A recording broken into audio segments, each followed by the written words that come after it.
Alhamdulillahirrahmanirrahim, pemirsa kembali lagi di Damai Indonesiaku dengan tema menarik yaitu ketika rumah tangga kita hilang keberkahan. Nah mungkin diantaranya kita sedikit meremehkan atau melupakan hal-hal kecil yang itu justru menyebabkan hilangnya keberkahan di dalam rumah tangga. Nah diantaranya kita kurang memperhatikan halal dan haram apa di dalam setiap langkah dan juga aktivitas kita. Nah di segmen ini pemirsa, Kiai Haji atau Habibana Habib Nabil Al-Musawa akan menyampaikan bagaimana menghadirkan keberkahan di dalam rumah tangga kita. Fadal Habibana. Bismillahirrahmanirrahim. Assalamualaikum warahmatullahi wabarakatuh.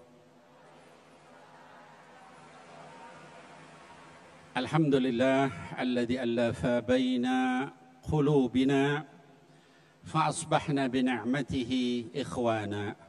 Assalatu wassalamu ala sayyidil mursalin wa ala ummahatil mu'minin وعلى آل بيته الطيبين وعلى أصحابه المرضيين وعلينا ومن اتبعهم بإحسان إلى يوم الدين amin ya Allah ya Rabbal Alamin amma ba'd.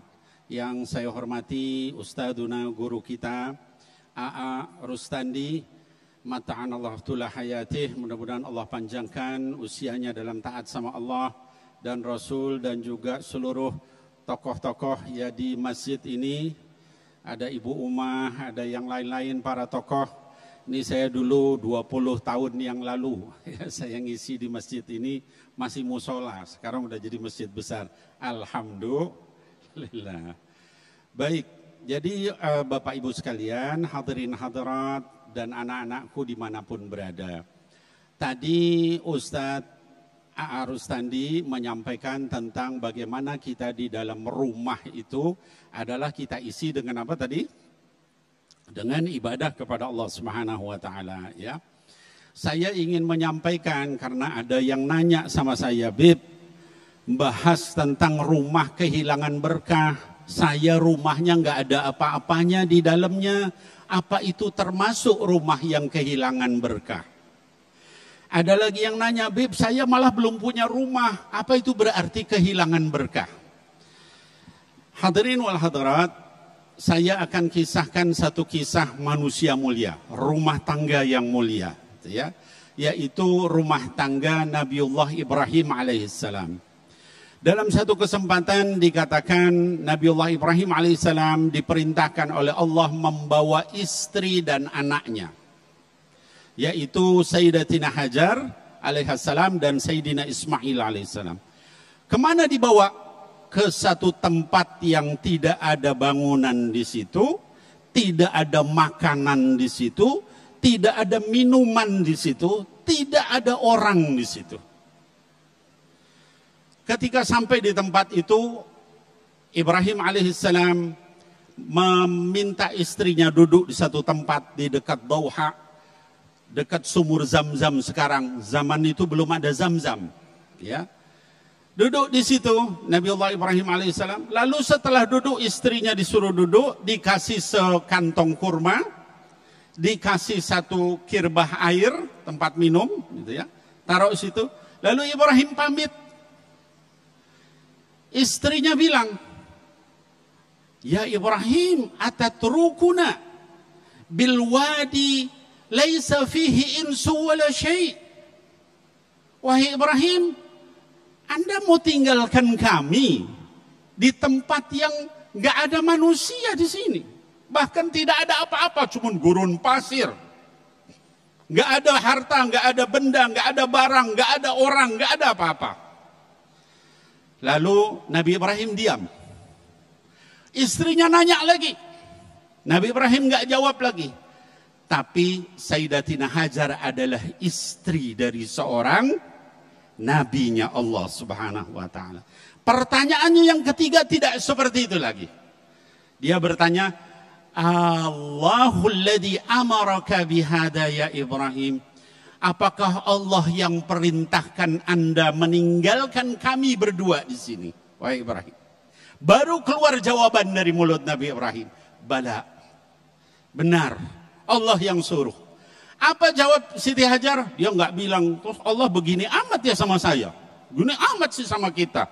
Ya, nggak dikasih apa-apa, ditinggalin begini.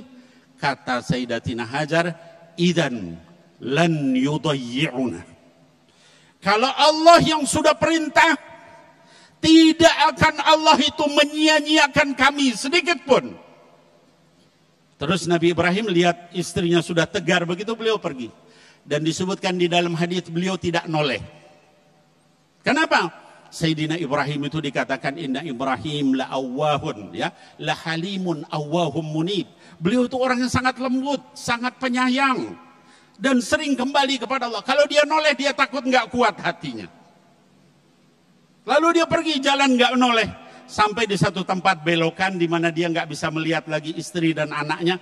Baru dia duduk di situ, dia angkat tangannya sama Allah Subhanahu wa taala. Doanya diabadikan di dalam Quran surah Ibrahim ayat ke-37. Apa kata Nabi Ibrahim alaihissalam? Rabbi inni askantu min dzurriyyati biwadin ghairi dzi zar'in inda baitikal muharram. Ya Allah, saya sudah tinggalkan keluarga saya, istri saya, anak saya yang masih baru lahir di satu tempat yang nggak ada pohon-pohonan atau tumbuhan sedikit pun, ya. Terus doanya yang pertama apa? Kalau kita apa, Bu? Bapak, istri, anak ditinggalin tempat begitu, apa doa kita? Ya Allah, kasih rezekinya yang banyak, makanannya yang cukup, minumannya, ya kalau bisa punya rumah besar, punya mobil, punya, begitu kalau kita. Tapi Nabi Ibrahim alaihissalam doanya diabadikan dalam Quran. Yang pertama dia minta bukan urusan makan, minum, segala macam. Ini ingat ya, di tempat yang nggak ada pohon-pohonan, nggak ada orang, nggak ada apa-apa. Doanya kata beliau, Rabbana liyuqimus shalah. Ya Allah, jadikan anak istri saya itu orang-orang yang terus-menerus mendirikan salat. Kita sama keluarga kita begitu enggak, Pak? Seringkali doa kita sama Allah terlalu banyak dunianya. Ya Allah, pintarkan anak saya. Ya Allah, sukseskan urusannya. Ya Allah, suami saya proyeknya gol. Ya Allah, istri saya supaya dapat bisnisnya. Dan begitu banyakkan doa-doa orang. Tapi Sayyidina Ibrahim alaihissalam liyuqimus shalah. Ya Allah, jaga mereka untuk mendirikan sholat anak istriku. Itu yang pertama. Lalu yang kedua doanya apa? Kita mungkin nyangka ya udah kalau gitu yang kedua kita minta supaya beliau akan minta supaya dikasih rizki, kasih makanan, enggak. Yang kedua, faj'al af'idatan minan nas tahwi ilaihim. Ya Allah, jadikan tempat istri dan anakku ini sebagai berkumpulnya seluruh manusia. Yang mereka semua datang ke sini untuk beribadah kepada Engkau. Itu lihat Sayyidina Ibrahim alaihissalam. Doanya dikabul nggak, Bu? Dikabulkan? Ya Pak, dikabulkan. Apa? Sampai sekarang jutaan manusia keliling di situ. Tawaf di situ. Ibadah di situ. Kira-kira Sayyidina Ibrahim alaihissalam dapat pahalanya enggak? Dapat, beliau yang berdoa begitu awalnya. Ya. Jadi kalau kita berkeluarga, mau berkah rumah kita, mau berkah istri kita, suami kita, anak kita, nomor satu arahkan mereka semua kepada Allah Subhanahu wa ta'ala.